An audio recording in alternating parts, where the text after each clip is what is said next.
il s'agit d'un projet qui est un projet pour la formation professionnelle, pour l'employabilité et la compétitivité des entreprises au niveau du Sénégal.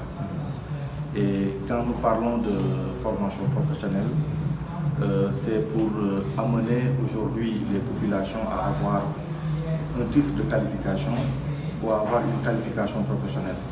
Et dans le cadre de ce projet, ce que nous visons, c'est l'employabilité des demandeurs d'emploi, mais aussi la compétitivité de nos entreprises au niveau du Sénégal. Donc il s'agit d'un projet d'un coût global de 43 milliards qui est cofinancé par l'État du Sénégal, la Banque mondiale et l'Agence française de développement. Et à terme, ce projet va permettre le renforcement des offres de formation en partenariat public-privé, et ça va aussi permettre le renforcement de la capacité d'accueil en matière de formation professionnelle.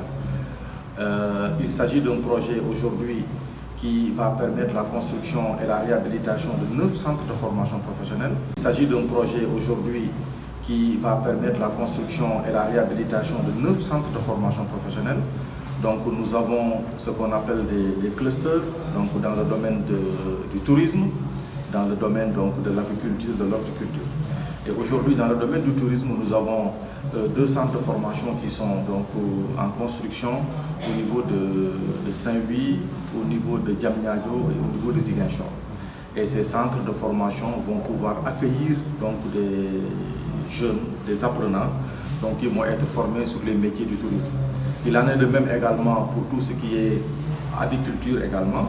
Nous avons des centres de formation qui sont aussi en construction au niveau de Diamniadio et d'un coût global de 43 milliards, c'est le coût global du projet, mais pour les centres de formation, comme je viens de dire, nous avons 9 centres. Et dans toujours le même projet qui est le projet FPEC, nous avons aussi fait la réhabilitation du lycée technique de la Fosse, du lycée technique de Kédougou et de Mamoulaye.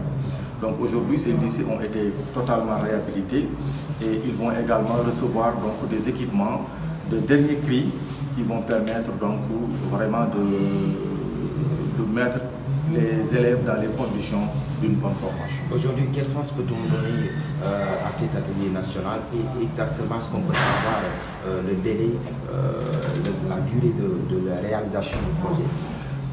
Cet atelier national de l'ONFP tel que décrit dans le décret portant organisation de l'office, l'ONFP a une mission d'intervention financière.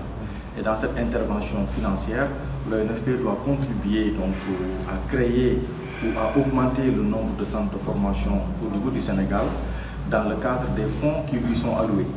Donc aujourd'hui, dans cette mission, le ministère de l'Emploi, de la formation professionnelle et de l'artisanat a donné en tout cas à l'ONFP cette mission dans le cadre d'un contrat cadre qui permet aujourd'hui à l'ONFP de pouvoir faire ses constructions, mais également de pouvoir équiper ces centres de formation.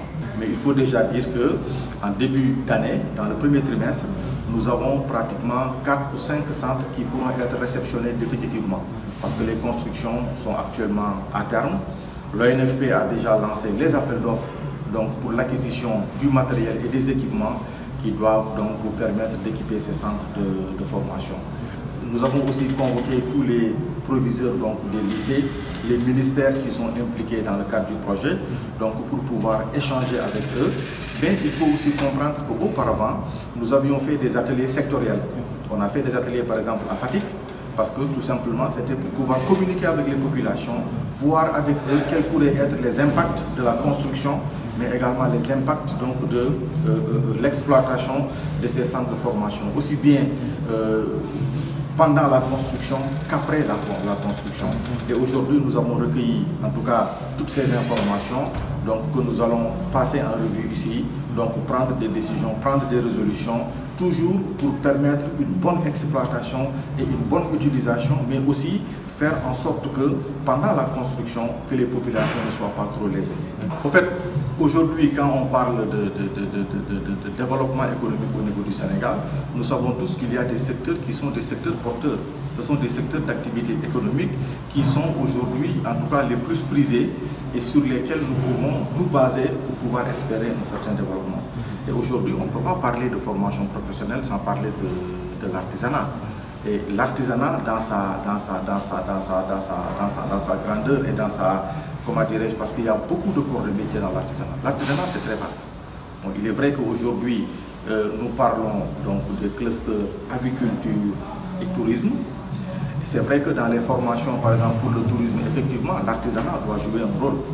Donc tout ça, ce sont des domaines qu'aujourd'hui nous sommes en train de prendre en compte donc, au niveau des projets que nous avons présentement et pour l'avenir surtout avec les 45 centres de formation départementaux que le président a l'intention de construire.